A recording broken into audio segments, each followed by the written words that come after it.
오늘 우리 주신 하나님 말씀은 로마서 16장 25절에서 27절까지의 말씀입니다.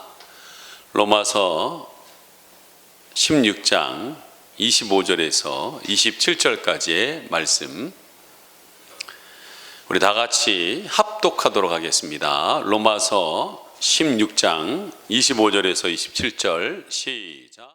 나의 복음과 예수 그리스도를 전파함은 영세전부터 감춰졌다가 이제는 나타내신 바 되었으며, 영원하신 하나님의 명을 따라 선지자들의 글로 말미암아 모든 민족이 믿어 순종하게 하시려고 알게 하신 바 그 신비의 계시를 따라 된 것이니, 이 복음으로 너희를 능히 경고하게 하실 지혜로우신 하나님께 예수 그리스도로 말미암아 영광이 세세 무궁하도록 있을지어다.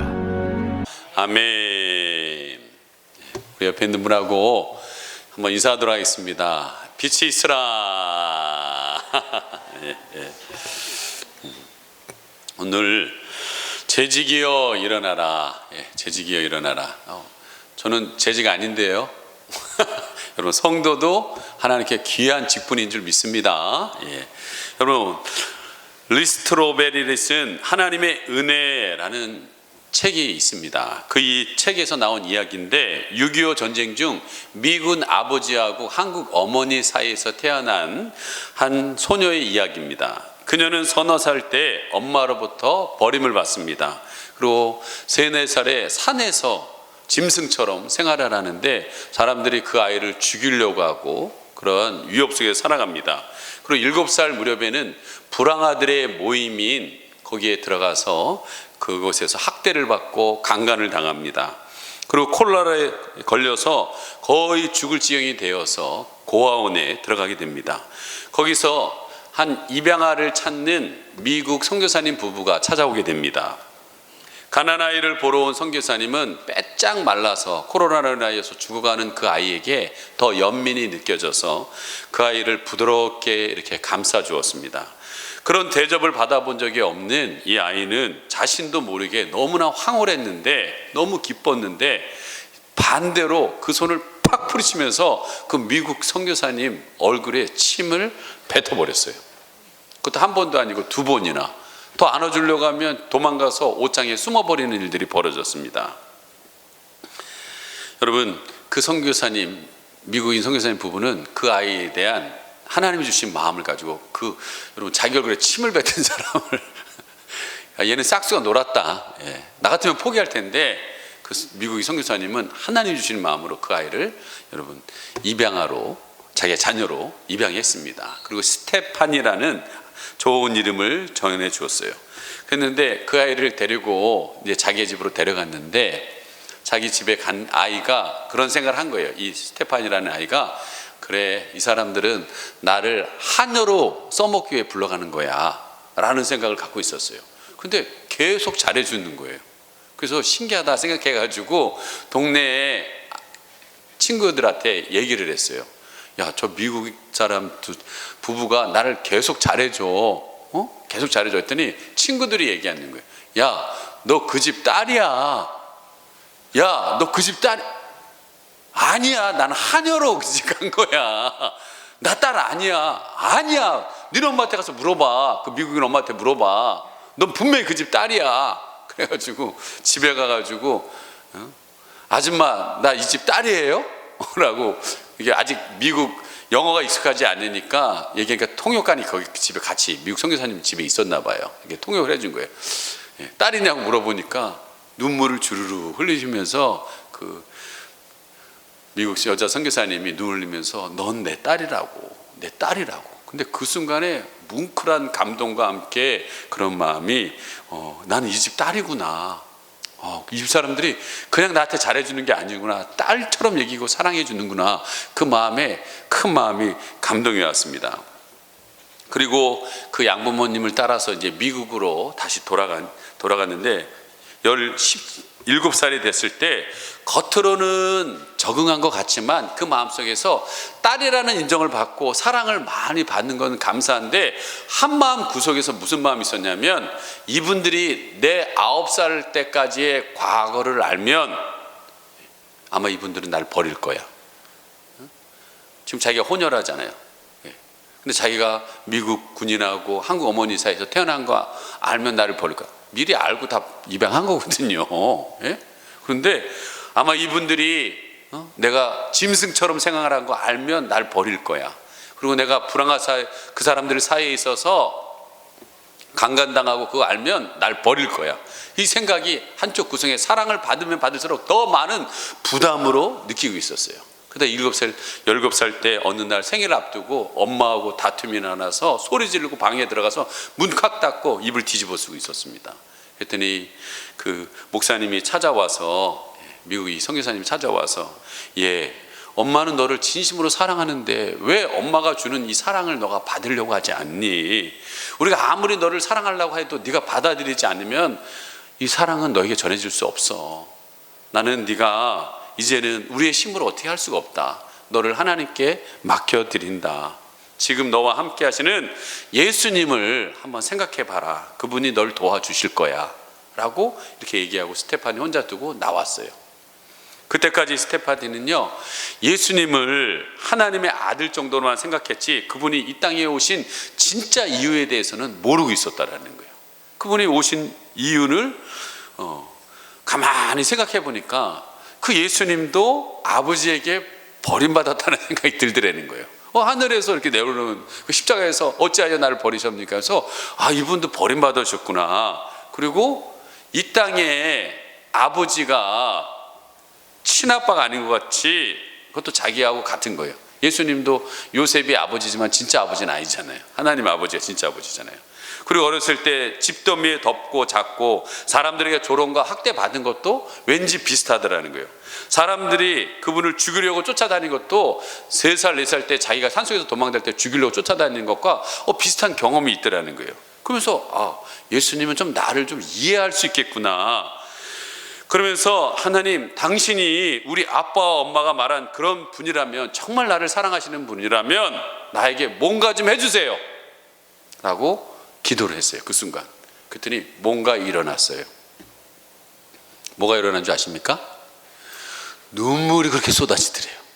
눈물이.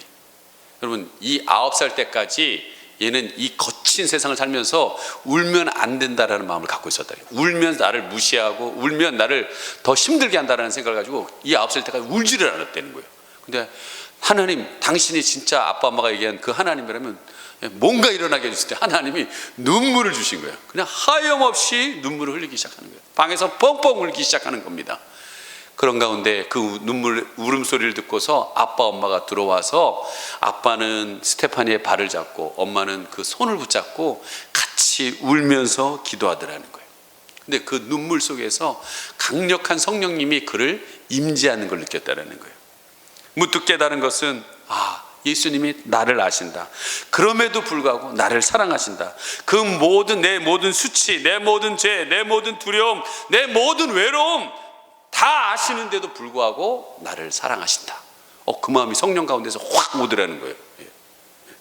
그 전까지 하나님의 사랑하면 모든 사람 중에 나 하나 그냥 사랑하는 거야 라는 생각을 했는데, 그때는 그런 생각이 아니더라고요. 내가 이제까지 사랑받으려고, 부모님께 사랑받으려고 자격이 있어야 사랑받을 수 있고 내가 뭘 해야지 사랑한다라는 생각 갖고 살았는데, 이 하나님이 성령께서 깨닫게 해주시는 것은 하나님이 나를 사랑하실 수는 없는 이유, 나는 실수로 태어난 사람이니까, 나는 죄의 결과물로 태어난 사람이니까, 나는 혼혈하니까 사랑받을 수 없어, 나는 강간당했으니까, 학대당했으니까, 여전히 마음에 지독한 분노가 있으니까 하나님은 나를 사랑하지 않을 거야.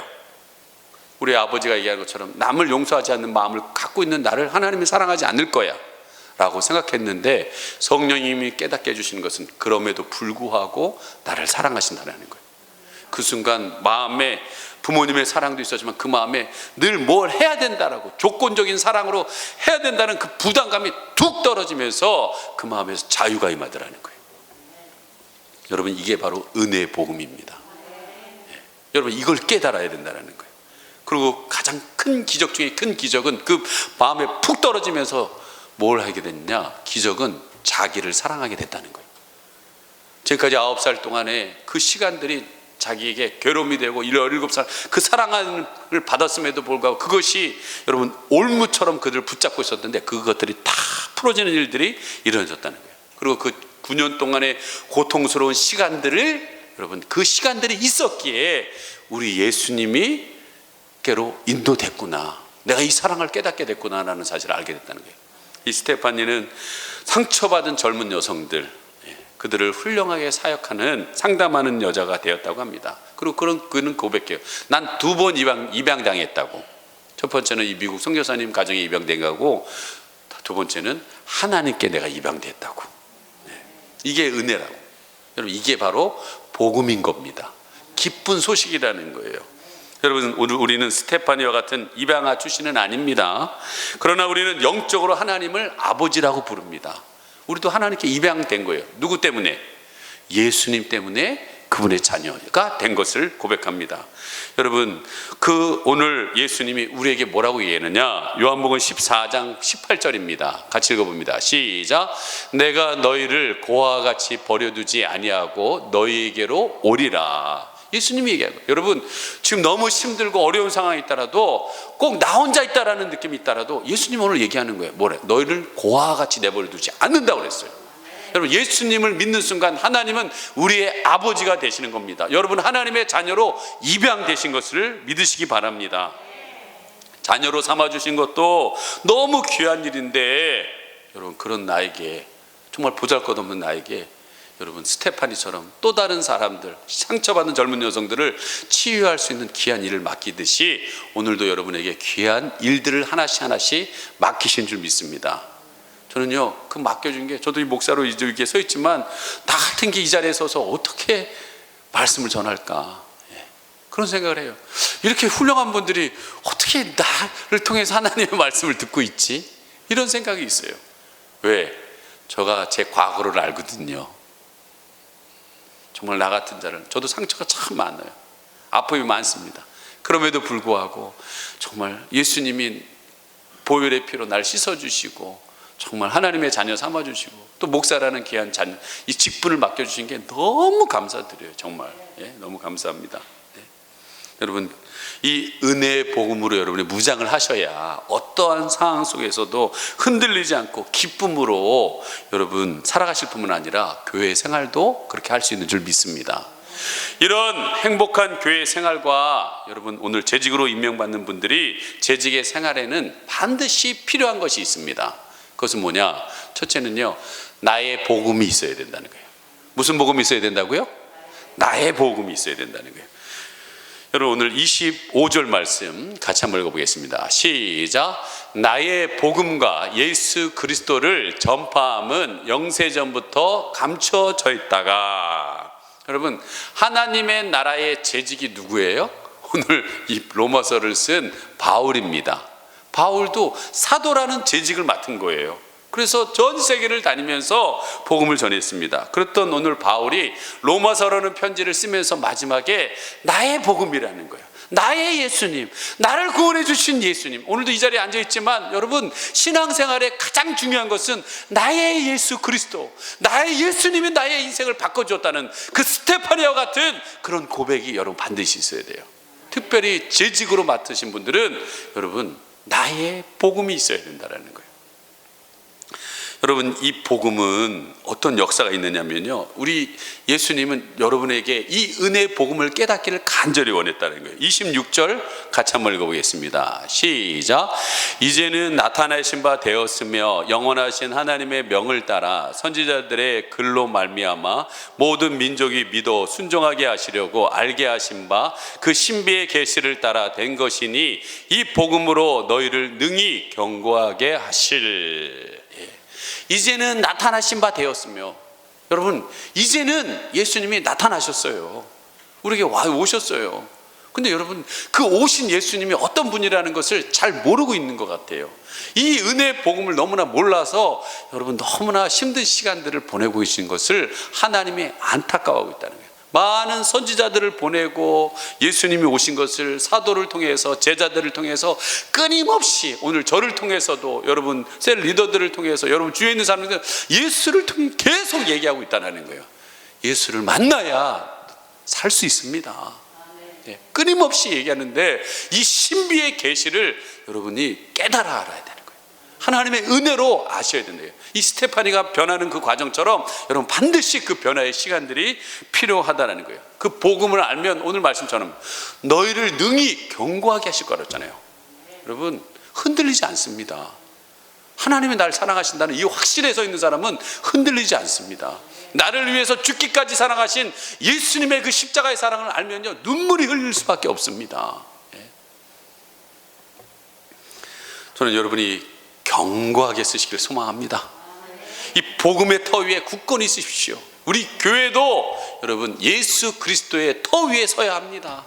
예. 그래야 쓰러지질 않는다라는 거예요. 예. 여러분 하나님은요 여러분을 너무나 사랑합니다. 사랑하는데 왜 내가 지금 이렇게 살아요? 여러분이 복음을 몰라서 그래요. 여러분 하나님은요 태초에 천지를 창조하시면서 여러분 그 천지 창조한 하루, 이틀, 3일, 4일, 5일, 6일 그 과정을 보십시오. 빛이 있으라. 그 다음에 물고기들, 또 새들들 모든 것들을 만드시는데 그걸 왜 만드셨을까요? 여러분 이유는 단 하나입니다. 맨 마지막에 누굴 만들었어요? 사람을 위해서 만든 거예요. 하나님이 너무나 사람들을 사랑해서 모든 살 수 있는 환경을 다 만들어 놓고, 특별히 에덴 동산, 에덴이라는 말이 뭐예요? 행복, 기쁨이라는 거예요. 행복의 동산에다 다 만들어 놓고 인간을 딱 만들어서 갖다 놓은 거예요. 왜? 행복하게 살라고, 하나님과 누리며 살라고. 이 얼마나 여러분 생각만 해도 기쁜 일입니다. 그런데 왜 우리는 이렇게 지금 힘든 시간들을 보낼까요? 하나님이 한 가지, 선, 악을 아는 나무는 먹지 말라고 그랬어요. 왜? 인간을 선하게 만들었어요. 악까지 알 필요는 없는 거예요. 여러분 자녀들이 여러분 자라나면서 선하게 자라기를 원하지 악까지 경험하고 그렇게 하기를 원합니까? 아까 스테파니처럼 그렇게 인생의 고난들을 막 겪고 자라났으면 좋겠어요? 부모 마음은 그거 아닐 거예요. 다 똑같습니다. 선하게 자라서 좋은 사람 만나서 행복한 가정 되기를 간절히 원하는 게 부모 마음이에요. 하나님 마음도 똑같습니다. 여러분들이 선하게 정말 하나님과 살기를 원하고 있었는데 인간이 나도 하나님처럼 되고 싶다라는 여러분 교만함, 죄 때문에 선과 악을 아는 나무, 악은 하나님의 영역이에요. 왜 인간이 그것까지 알려고 그래요? 따먹은 마음으로 죄를 지었어요. 그래서 에덴에서 여러분 죄를 지음으로 인해 쫓겨나게 됐습니다. 그 뒤서부터 우리의 인생이 가시와 엉겅퀴의 인생이 된 거예요. 근데 그런 인생을 살아가는 것이 하나님이 너무나 가슴이 아픈 거예요. 여러분 하나님이 선악과를 따먹을 줄 알았을까요? 몰랐을까요? 하나님은요 따먹을 수도 있고 안 따먹을 수도 있고 그 두 가지를 다 생각하고 계시는 거예요. 근데 따먹었잖아요. 그리고 그 따먹은 죄인 된 인간들이 고통 속에 사는 걸 하나님은 원치 않습니다. 그래서 오늘 말씀처럼 영원전서부터 감추었던 비밀이 있어요. 신비한 계시가 있습니다. 그분이 누굽니까? 이 죄의 문제를 해결할 수 있는 유일한 분은 예수 그리스도밖에 없습니다. 그 예수 그리스도를 통하여서 우리는 다시 에덴을 회복할 수 있습니다. 다시 우리 안에서 회복할 수 있어요. 여러분이 지금 어떠한 힘든 자리에 있더라도 예수님을 여러분 믿으시기를 간절히 소망합니다. 예수님을 통해서 여러분의 영혼이 살아나게 될 것입니다. 여러분 인간을 창조할 때 하나님은 그 코에 뭘 넣었다고 그랬어요? 생기를 집어넣었다고 그랬어요. 여러분 생기가 된 거예요. 살아있는 그 생기는 하나님의 형상입니다. 우리는 우리 안에 하나님의 형상이 있어요. 근데 죄를 짓는데 이 하나님의 형상이 깨져버린 거예요. 근데 예수 그리스도께서 오셔서 그를 믿는 자에게 여러분 그 안에 있는 하나님의 형상을 다시 회복시킨다는 거예요. 저는 확실히 믿습니다. 너무나 수도 많은 사람들을 봐왔습니다. 예수 그리스도를 믿는 사람들에게는 그 하나님의 형상이 회복되고 그 안에 주위의 환경과 상관없는 그 마음에 에덴이 회복되게 돼 있어요. 반드시 회복되어 있습니다. 그래서 그 예수를 복음, 기쁨의 소식으로 우리는 받아들여야 된다는 거예요. 오늘 바울은 자기의 인생 가운데 살았는데 이 복음이신 예수님을 만나고 나는 지금도 이 나의 복음이신 예수를 위해서 살아가고 있다라고 지혜로우신 하나님께 영광과 찬양을 돌린다고 얘기하고 있습니다. 여러분, 오늘 이 바울에게 이 나의 복음에서 그치지 않고 수없는 사람들, 그렇게 힘들고 어려웠던 사람들, 인생에 방황하는 사람들 찾아가서 그 복음이신 예수님을 전할 때 그들이 변화되어서 그의 동역자, 재직들이 된 거예요. 그래서 세계 복음화를 이뤘는데 그 사람들이 누구냐? 5절에 보면 에베스도 그는 아시아의 그리스도의 처음 맺은 열매니라. 7절에 안드로니고 유누야, 8절 암브리어, 13절에 루포와 그의 어머니라고 되어 있어요. 근데 루포와 그의 어머니가 누굴까요? 그걸 나한테 왜 물어보세요? 여러분, 루포의 아버지가 중요해요. 루포의 아버지는 구레네 사람 시몬이에요. 마가복음의 15장에 보면 나와 있어요. 그럼 구레네 사람 시몬은 누구예요? 여러분, 예수님이 매질을 엄청나게, 우리 죄 짐을 다 담당해서 매질 당하고 채찍질 당하고 완전히 진이 빠진 거예요. 여러분, 로마 시대 때는 이 매질할 때 사람이 거의 초죽음 되도록 만들어놔요. 그런 예수님에게 우리 십자가를 짊어졌으니 얼마나 무겁겠어요. 그래서 쓰러지고 넘어지고 도저히 골고다 언덕까지 못 올라가니까 지나가던 구레네 사람 시몬을 잡아가지고 대신 십자가를 지게 했어요. 여러분, 이 구레네 시몬이 십자가를 기쁜 마음으로 졌을까요? 행복한 마음으로 졌을까요? 억지로 졌을까요? 억지로 졌습니다. 억지로 진 거예요. 왜 그러세요? 왜 나한테 그러세요? 저기 사람들 많은데 왜 나한테 그러세요? 하고 구레네 사람 시몬이 억지로 지었어요, 사실은. 그래서 예수님을 들쳐하고 십자가 지고, 여러분 영상 보면 같이 올라가는 그 구레네 시몬의 모습이 나옵니다. 여러분, 억지로 진 십자가인데도 불구하고요, 하나님은 그에게 은혜를 베풀어서 그의 아들 루포와 그의 어머니가 누구예요? 구레네 시몬 부인 아니겠어요? 바울이 이 로마서에서 뭐라고 그래요? 그의 루포의 어머니는 나의 어머니라고 얘기하는 영적인 놀라운 관계가 된 거예요. 여러분, 어떤 분들은 그래요. 나 집사 안 한다고 그랬는데 나 안 한다고 그랬는데. 그래서 참 우리 교회는 내가 전화 다 해보니까 그렇게 싫어하는 분은 없어요. 한 분도 없어요, 진짜. 근데 저는 그전 교회에 그런 분 많았어요. 억지로 하는 분들이 있어요. 전 마음 같았으면은 그때 제가 막 목사님 대신 전화했거든요. 그럼 하지 마세요. 나 그러고 싶었어요, 솔직히. 그때 전도사 때, 부목사 때 내가 절대 그렇게 하기 싫으면 하지 마세요. 뭐 하나님 뭐 사람 없어서 뭐 집사님한테 부탁하는 줄 아세요? 하고 싶었는데 담임 목사님 그 마음이 아니더라고요. 제가 그랬으면 아마 그 교회 잘렸을 거예요. 그런데 여러분, 우리 정말 억지로 그 십자가를 진더라도요, 여러분, 이렇게 그의 아들 루포와 그의 어머니, 자기의 부인이 예수님 믿고 놀라운 믿음의 가정이 되는 것을 보게 됩니다.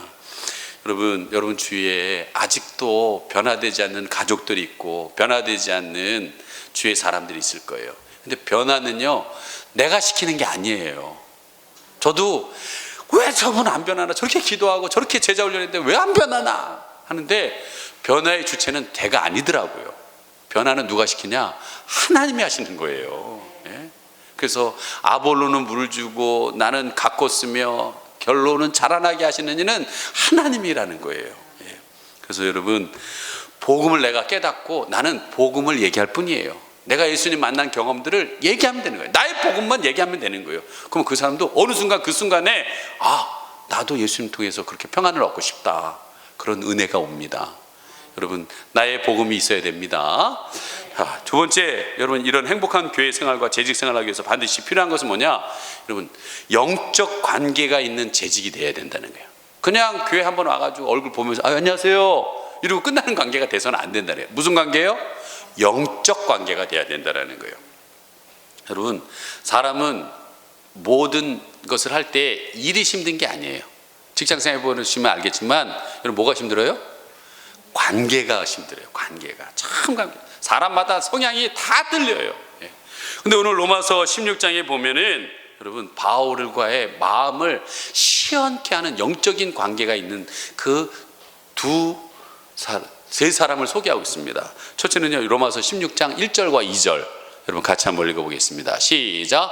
내가 갱그레아 교회의 일꾼으로 있는 우리 자매 베베를 너에게 추천하노니 너희는 주 안에서 성도에 합당한 예절로 그를 영접하고 무엇이든지 그에게 소용되는 바를 도와줄지니 이는 그가 여러 사람과 나의 보호자가 되었습니다.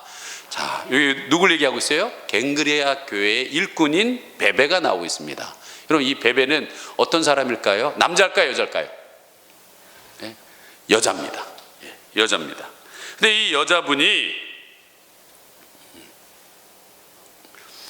여자고, 근데 여러분 바울과 귀한 영적인 관계를 맺고 있었습니다. 무슨 일을 하고 있었냐? 여러분, 이 갱그레아는 항구 도시입니다. 근데 이 항구 도시에서 여러분 이 로마서 있잖아요. 이 귀한 로마서, 성경 중에 성경이라는 이 로마서를 로마에 있는 교회에 편지를 전달해 준 여자가 바로 이 베베라는 여자예요. 근데 여러분 그 당시에 편지는 이렇게 A4 용지로 써서 보냈을까요? 아닙니다. 어디다 써서 보냈을까요? 여러분 파피루스라고 가죽이에요. 그 가죽에다가 써놓은 거, 그걸 들들들 감은 게 두루마리예요. 무게가 꽤 됩니다. 근데 여러분 이 16장까지의 여러분 내용이 방대한 내용이에요. 그거를 엄청난 양을 들고 맨서 갔는 건지 끌고 갔는지 모르겠지만 여자가 그것을 로마 교회까지 갖다 준 거예요. 근데 바울 주위에 사람이 없었을까요? 전 봤을 때 늘 바울 주위에는 사람이 있었어요. 남자들도 있었고 많은 있었을 텐데 왜 이 여자에게 이것을 맡겼을까요? 이유는 하나입니다. 신뢰하는 거예요. 영적으로 믿는 겁니다. 여러분, 하나님도요, 오늘도 나는 너밖에 없다. 또한 목사인 저도 정말 권사님밖에 없습니다. 권사님밖에 없습니다. 권사님밖에 없습니다. 집사님밖에 없습니다. 그럴 만한 사람들이 돼야 된다는 거예요. 우리 삶 가운데서. 여러분, 오늘 이 베베에게 이 귀한 사명을 맡겼을 때 베베가 여자인 내가 이걸 어떻게 들고 로마까지 어떻게 갑니까? 다른 사람 찾으세요 하고 내려놔 못하겠다고 했으면 여기에 기록됐을까요? 안 됐을까요? 여러분 이 16장에 보면 바울을 도왔던 수많은 사람들이 43명 정도의 이름이 쭉 나옵니다. 근데 거기에 맨 앞에 나온 사람이 누구예요? 여자인 베베가 나오고 있다는 거예요. 여러분 성경에 기록된 인물이 됩니다. 저는요, 오늘도 여러분이 재직 받으신 분들이 정말 하나님께 받으신 이 직분을 귀하게 여길 때 여러분 하나님의 나라의 생명책에 귀하게 저는 써있을 인물이 될 거라고 믿습니다. 여러분 근데 오늘 말씀해 보면 그 베베가 나와 여러 사람의 보호자라는 거예요. 왜? 여러분 로마 교회가 엄청난 어려움이 있었는데 이 로마서를 전달해 준 베베를 인하여서 그 말씀을 읽으면서 생명을 얻고 그들은 그 고난들을 이겨내는, 그러니까 보호해 준 거죠. 전하긴 했지만 그거 안 전했으면 로마 교인들이 어떻게 이 로마서를 읽었겠냐고요. 말씀의 생명을 어떻게 얻었겠냐고요. 보호자가 되었다는 거예요. 여러분 교회도요 이렇게 보호막 같은 분들이 있습니다. 여러분 저희 교회에 저희가 호주에서 골드코스트 한인교회 다녔는데 거기에 한 권사님이 계셨어요. 루시 권사님이라고. 정말 그 호주에서 참 고난을 많이 겪으신 분이더라고요. 저희 하리를 가졌는데 하리를 태어날 시간이 왔는데 장모님이 온다고 그랬는데 못 오신 거예요. 어떻게 사정에 의해서 못 오시게 된 거예요. 그래서 저희들이 기도했는데 그 루시 집사님이 멀쩡한 집에 살림도 많았거든요. 근데 우리 하리 태어나면 돌보겠다고 그것을 다 정리하고, 저희가 원룸 살았거든요. 타운하우스에 원룸 살았는데 그거 다 정리하고 우리 옆집으로 이사 왔어요. 그리고 그 하리를 돌보고 저희 아내 돌봐주고 우리 가정이 뭐예요? 보호자 같은 역할을 해준 거죠. 근데 거기에 그친 것이 아니라 이민교회는요 문제가 참 많습니다. 불안한 상태다 보니까 막 문제가 많은데 그 문제가 일어날 때마다 이 루시 집사님이 교회를 보호하고 목사님을 보호해서 참 많은 어려움들을 많이 넘기게 해주셨어요. 근데 그분이 이제 호주 생활 정리하고 작년에 교회에 이렇게 한국으로 들어오셨어요.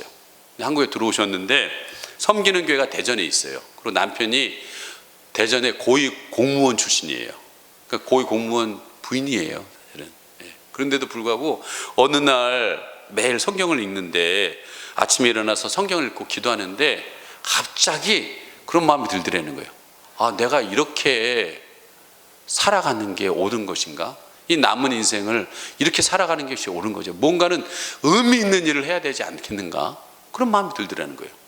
그러면서 성경책을 읽다가 갑자기 그래, 할인애한테 한번 연락해 봐야겠다. 예? 그런 마음이 들더라는 거예요.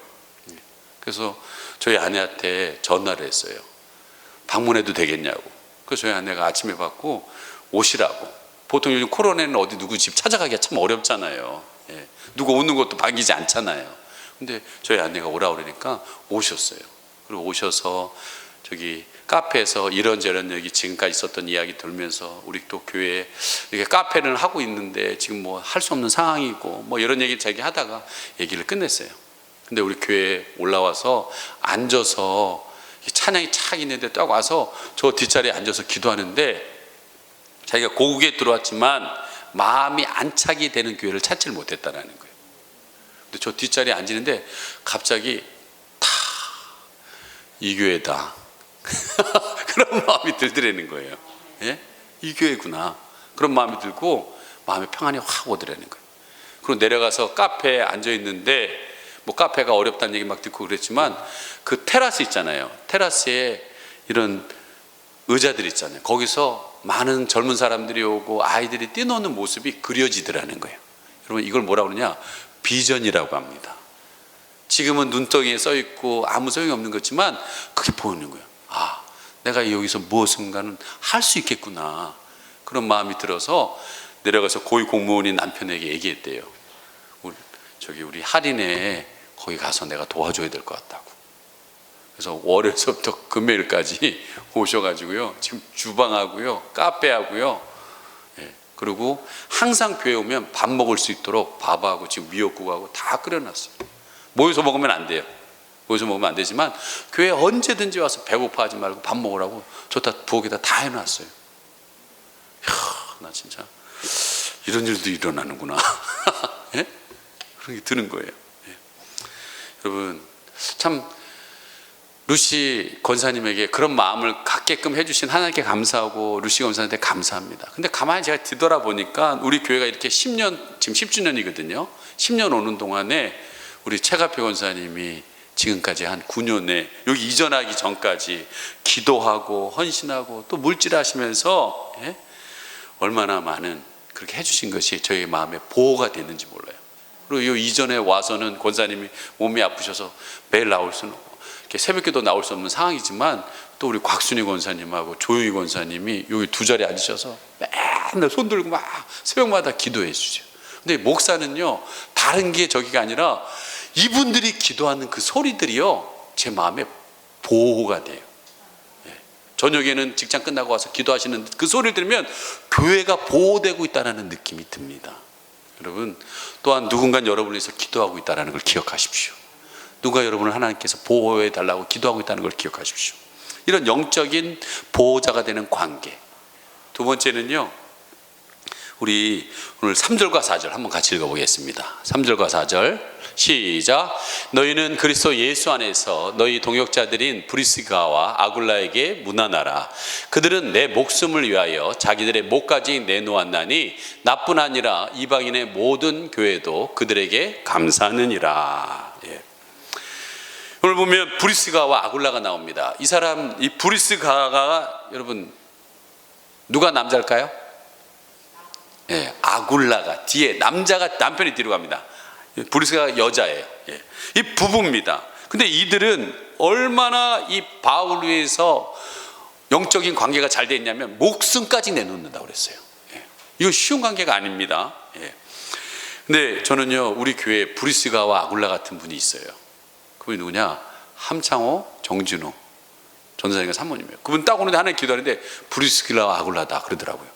진짜 거기도 정진우 사모님이 믿음이 영성과 섬김 헌신이 훨씬 앞섰어요. 근데 지금은 이제 뒤집어졌지만 예? 제가 보니까 교회도요 남편이 열심히 난 목숨 걸겠다면요 아내가 안 따라오면요 그 교회 가정은요 깨질 확률이 높습니다. 근데요 아내가 정말 하나님을 사랑하고요 남편은 좀 떨어져더라도요 그러면 나중에는 돌아와요. 그게 신앙생활이 참 이상하더라고요. 뭐 둘 다 좋으면 더 좋지요. 예. 근데 우리 함창호 정진우 이 사모님 보면 우리 10년 동안 교회 재직을 다 겸했어요. 성도, 권찰, 집사, 셀리더, 간사, 전도사, 이제 파송까지 간 거예요. 근데 그분하고 저는요, 영적인 관계를 놓지 않기를 원합니다. 교회를 지금 독립을 시켰지만 여러분, 그분이 이렇게 앞에 이렇게 파송식 때 나와서 얘기했잖아요. 뭐라고 하냐면, 여러 목사님이 있지만 장엄님 목사님을 자기의 스승으로 여겨서 계속 권면을 받겠습니다. 그때 그 얘기 하셨잖아요. 예? 그래서 저는요, 마지막 주에 그분하고 부부하고 꼭 식사를 합니다. 그리고 그 교회의 상황들을 듣고서 우리가 할 수 있는 것도 제가 경험했던 것들을 권면해 줍니다. 예. 그리고 그분이 파송식 때 했던 얘기 중에 중요한 얘기가 있어요. 여러분과 상관없지만 저한테 굉장히 중요한 얘기예요. 그게 뭐냐? 그분이 제가 은퇴하면 책임져 주겠다고 그랬어요. 내가 그때 각서를 봐서 써놔야 되는데 내가 못했어요. 근데 제가 이 설교라는 것은 여러분들이 증인 세워서 나중에 꼭 증인 세워 주시기 바랍니다. 예. 근데 목사님 마지막 은퇴해서 책임져 주겠습니다. 저는 그 말보다는 한 가지 묻고 싶었던 게 있었어요. 이분들이 브리스길라 아굴라는 거 하나님 마음 줬거든요. 그렇다면 두 분은 저를 위해서 목숨을 내놓을 수 있겠습니까? 라고 묻고 싶었는데 못 물어봤어요. 왜? 제가 그 두 분을 위해서 목숨을 내놓을 수 있을까? 이게 자신이 없더라고요. 그래서 내가 안 물어봤어요.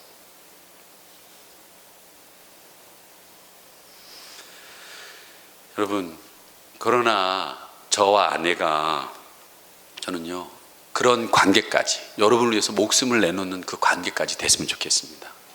여러분의 셀 리더와 여러분 셀 안에서 서로 목숨을 내놓을 수 있는 관계가 됐으면 좋겠습니다. 여러분, 그 관계가 된다면 여러분 세상에 무엇을 감당할 수 없게 못하겠냐고요. 예?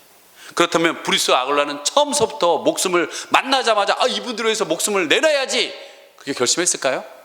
아니에요. 사도행전 18장 보면 브리스길라 아굴라가, 특별히 이 아굴라가 로마 시민이 아니라서 로마에서 쫓겨납니다. 그리고 여러분 쫓겨나서 바울을 만납니다. 그리고 바울을 만나서 같이 천막 짜는 일들을 같이 하면서 이야기해 보니까 바울이 갖고 있는 이 나의 복음을 얘기를 듣고서 또 그분의 삶의 목표를 들으니까 삶이 이렇게 살면 안 되는구나라는 것을 알게 되고 삶의 목적이 바뀐 거예요. 그러면서 그는 여러분 고린도 교회, 예배소 교회, 로마에, 그 다음에 사도 바울이 갇혔다는 이야기를 듣고 거기 가서 같이 교회를 세우는 일들을 힘쓰는 것을 보게 됩니다. 저는요, 앞으로 우리가 같은 많은 이야기를 하는 가운데 정말 하나님이 기뻐하시는 그 가치와 그 목적을 향하여서 같이 나가는 관계가 됐으면 좋겠습니다. 바울은요, 나뿐만 아니라 이방인 모든 교회도 그들에게 감사하라고 그랬어요. 정말 하나님께서 이런 죽음을 뛰어넘는 관계가 된다면 여러분 하나님의 나라는 크게 확장될 것입니다. 여러분 재직들이 그렇게 되기를 원합니다. 저는 10년을 지나면서 잊지 못하는 재직이 있어요. 그게 누구냐? 유기란 집사님입니다. 지금은 거제도로 갔어요. 누님들하고 같이 식당을 운영하기 위해서 할 수 없이 갔지만 지금 그 교회를 얼마나 잘 세우고 있는 중요한 일을 감당하는지 몰라요. 또한 한 사람은 유보람 집사라는 사람입니다. 일산에 갔지만 생기 없는 그 교회에 가서 엄청난 생기를 불어넣고 교회를 지금 일으키고 있어요. 근데 얼마나 들려오는 소식이 감사한지 몰라요. 지금 함창호, 정진우 집사님이었던 그분들이 또 다른 교회를 개척했습니다. 저는 이 네 분을 잊지 못합니다. 우리 재직들이 이렇게 제가 꿈꾸고 있는 그 하나님의 나라의 비전에 어느 곳에 있든지 같이 펼쳐가는 그런 관계가 된다면 여러분 하나님은 굉장히 기뻐하실 거예요. 어제 청소년 셀 예배를 인도하는데 제가 한 여자애한테 물어봤어요. 너 주례 누구한테 부탁할래? 그랬더니 걔가 가만히 있더니 주례가 뭐야? 그러더라고요. 네, 설명해 주니까 목사님한테 부탁하지요. 네. 그 옆에 너 자녀 낳으면 유아세례 누구한테 받을 거야? 그랬더니 목사님한테 받지요. 그러더라고요. 여러분 저는 제가 주례하려고 유아세례 베풀려고 그런 게 아니에요. 우리의 관계는 여러분 이 땅에서만의 관계가 아니라 저 하나님의 나라까지 이어지는 영원한 관계이기 때문에 여러분 바나바가 그 사실을 알았기 때문에 자신이 갖고 있는 재산이 아깝지 않고 팔아서 그 교회 가난한 사람들에게 나눠줄 수 있었던 건 그것 때문이에요. 영원히 함께하는 가족이라.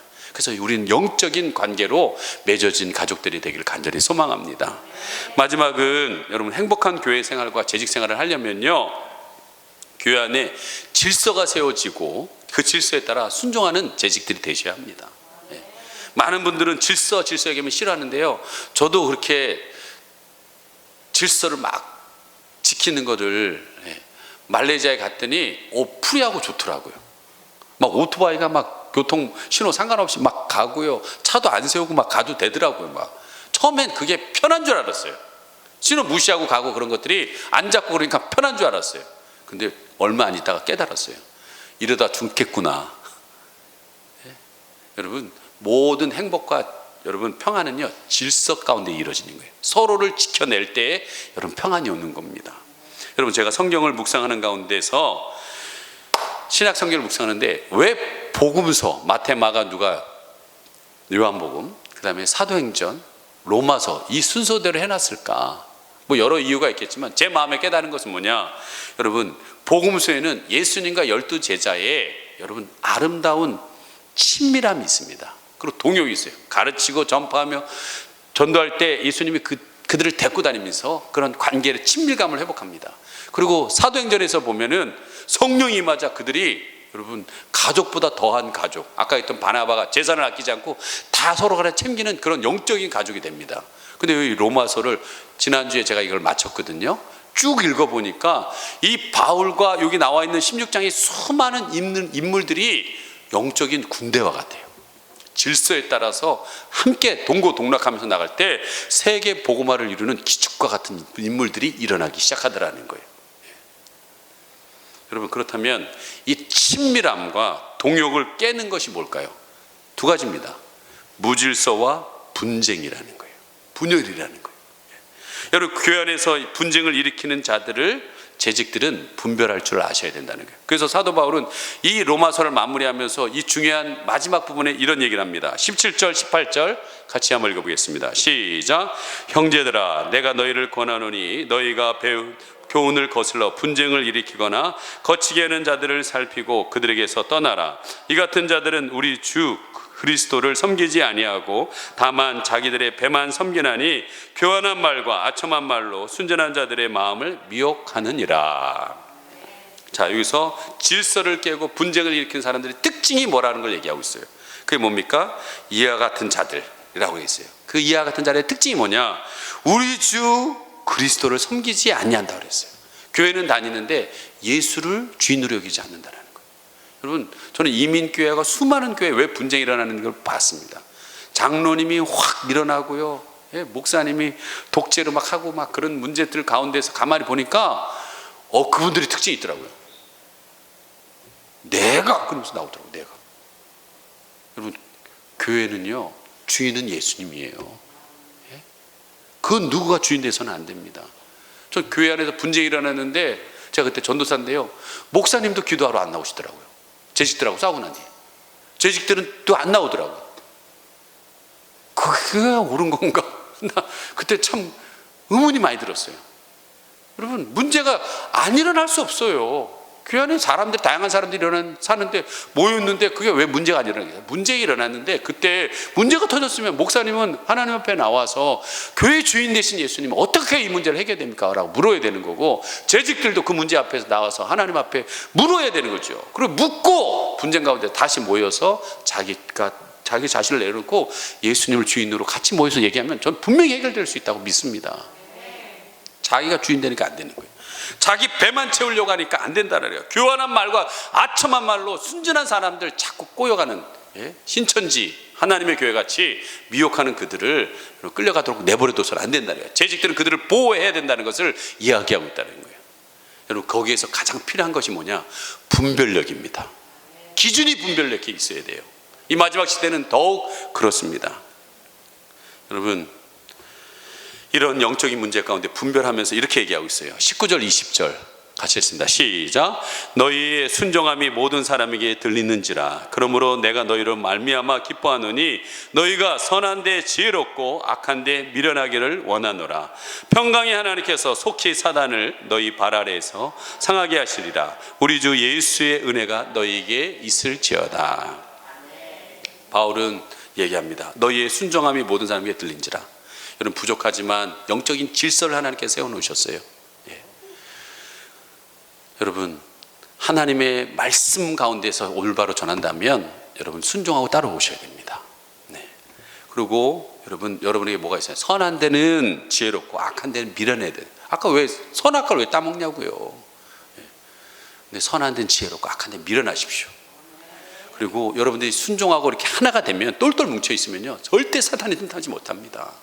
여러분, 우리가 예수 안에서 하나가 되어서 영적인 질서 가운데 하나 되어 있어야지 누가 와들어도 흔들림 없는 교회가 되는 거예요. 그때 평강이 있고 교회 안에 오면 행복이 있고 기쁨이 있다는 거예요. 여러분, 15년간 교회를 섬겼던 한 목사님이 교회 분쟁으로 인하여서 인사도 못하고 사임하는 경우가 일어났습니다. 그 목사님이 저한테 카톡으로 편지를 보내왔어요. 여러분이 한번 읽어드릴게요. 사실 지난 4개월은 매일매일이 죽을 만큼 너무 힘들었어요. 4개월 동안 매일매일 주님께 한 번만 더 목양의 기회를 달라고, 은혜를 거두시지 말고 살려달라고 엎드려 밤낮으로 기도만 하고 있어요. 사람들은 들리는 소문만으로 나를 정죄하고 등을 돌리는 사람들이 있고, 오히려 이전보다 더 가까이 다가와 어떤 모습으로든 내게 위로와 힘이 되어 주시는 고마운 분들이 계십니다. 나는 요즘 매일 혼자서 성경을 읽기와 그동안 쌓아만 놓고 읽지 않았던 경건 서적들을 읽으며 마음이 동하면 그냥 그 자리에 엎드려 기도하는 삶을 일상처럼 보내며 저 자신을 주님 앞에서 깊이 성찰하고 있어요. 돌이켜보면 15년 전 교회를 개척했을 때 오직 예수님만이 주인된 교회를 표방했었지요. 그런데 이번 일을 겪으면서 언제부터인가 예수님 대신에 내가 주인된 목회를 했다는 사실을 깨닫고 뼈저리게 회개했어요. 그리고 언제부터인가 교우들이 인정과 칭찬을 내 자존심의 원천으로 삼았고, 대중의 의견과 사람의 소리에 너무 민감하게 반응했고, 주님께 여쭙기를 잃어버렸던 영적 무감각을 깨달았어요.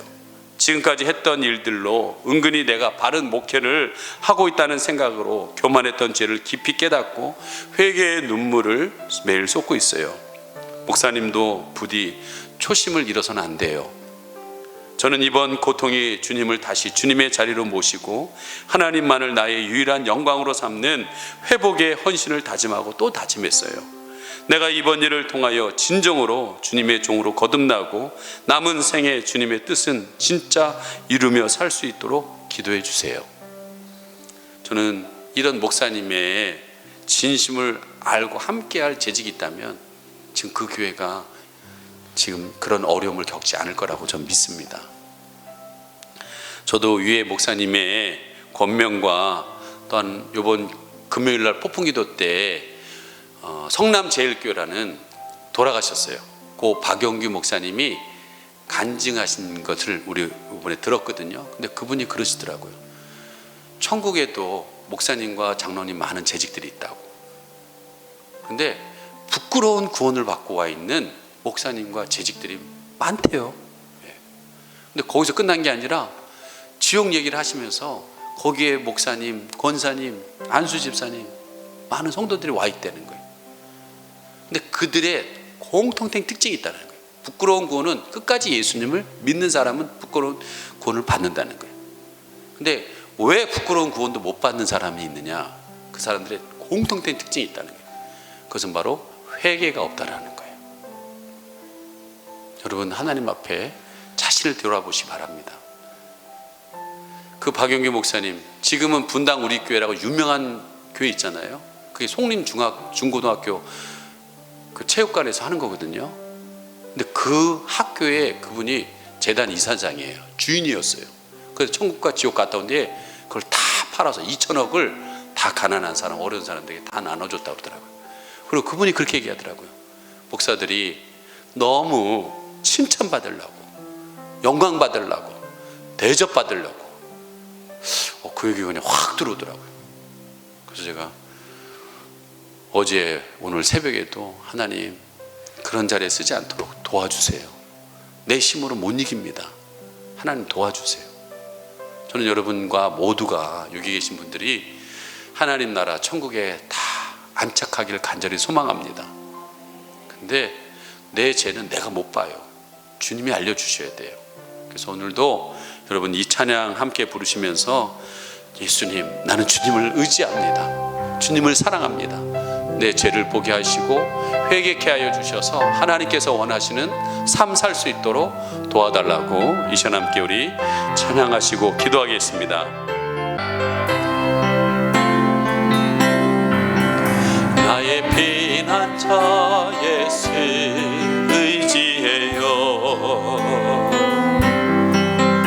나의 피난처 예수 의지해요. 나의 가는 길에 거센 바람 몰아쳐와도 나의 피난처 예수 의지해요. 나는 영원히 주님을 사랑해요. 나는 영원히 주님 사랑해요. 나는 영원히 주님 사랑해요. 세상 어떤 것도 나의 사랑 비늘 수 없네. 나는 영원히 주님 사랑해요. 아버지, 아버지, 나를 사랑하시니 나의 모든 것 주께 드려요.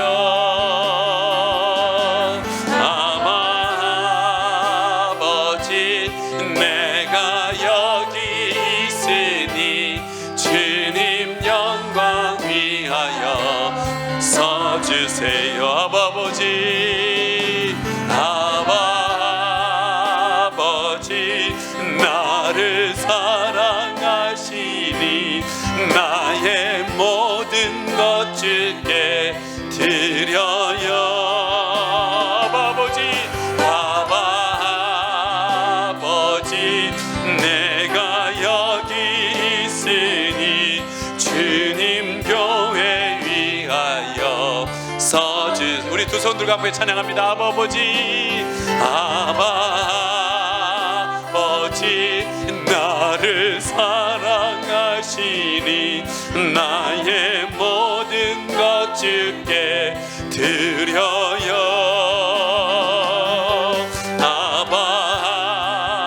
아버지, 내가 여기 있으니 주님 나라 위하여 서주세요. 우리는 예수님으로 말미암아 그분의 복음으로 말미암아 하나님을 아빠, 아버지라고 부르게 되었습니다. 우리는 그 하나님께서 나를 어떤 조건 없이 사랑하시고 내가 무엇을 해서 사랑하는 것이 아니라 나 그 자체를 사랑하시는 그 은혜의 복음 안에 있음을 선포합니다.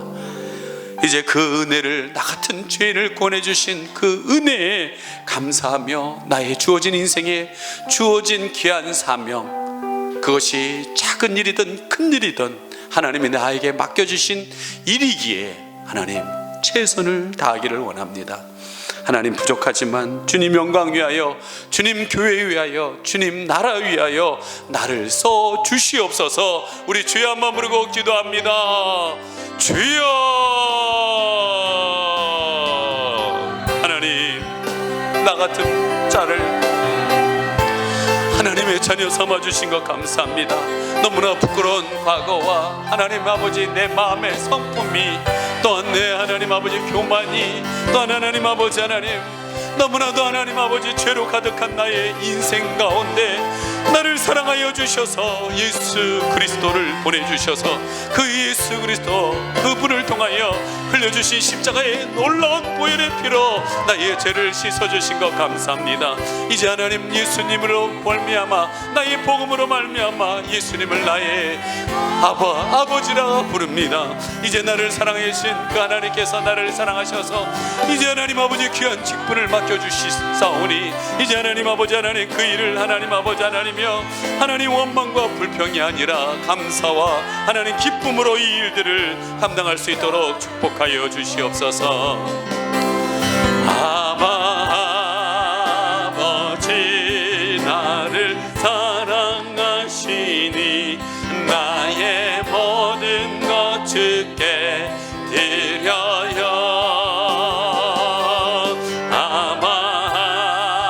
아버지 내가 여기 있으니 주님 나라 위하여 서주세요.